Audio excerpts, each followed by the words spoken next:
قبیلہ عبد القیس کا وفد رسول اللہ صلی اللہ علیہ وسلم کی خدمت میں آیا۔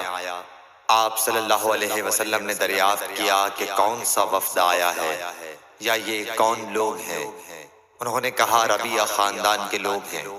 آپ صلی اللہ علیہ وسلم نے فرمایا کہ مبارک ہو قوم کو آنا یا مبارک ہو اس وفد کو جو کبھی نہ رسوا ہو نہ شرمندہ ہو۔ اس کے بعد انہوں نے عرض کیا کہ ہم ایک دور دراز کونے سے آپ کے پاس آئے ہیں اور ہمارے اور آپ کے درمیان کفار مضر کا قبیلہ پڑتا ہے۔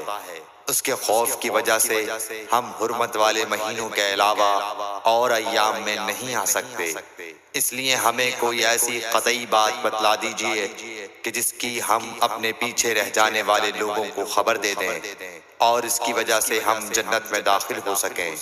تو آپ صلی اللہ علیہ وسلم نے انہیں 4 باتوں کا حکم دیا اور 4 سے روک دیا۔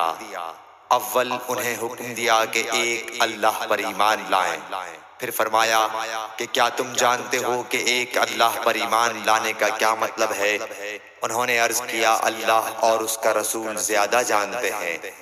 آپ صلی اللہ علیہ وسلم نے فرمایا ایک اللہ پر ایمان لانے کا مطلب یہ ہے کہ اس بات کا اقرار کرنا کہ اللہ کے سوا کوئی معبود نہیں، اور یہ کہ محمد صلی اللہ علیہ وسلم اللہ کے سچے رسول ہیں، اور نماز قائم کرنا، زکوٰۃ ادا کرنا اور ماہ رمضان کے روزے رکھنا، اور یہ کہ تم مال غنیمت سے 5واں حصہ ادا کرو، اور 4 چیزوں سے منع فرمایا، دبا، حنتم، مزفت کے استعمال سے، اور چوتھی چیز کے بارے میں شعبہ کہتے ہیں کہ ابو حمزہ بسا اوقات نقیر کہتے تھے اور بسا اوقات مقیر۔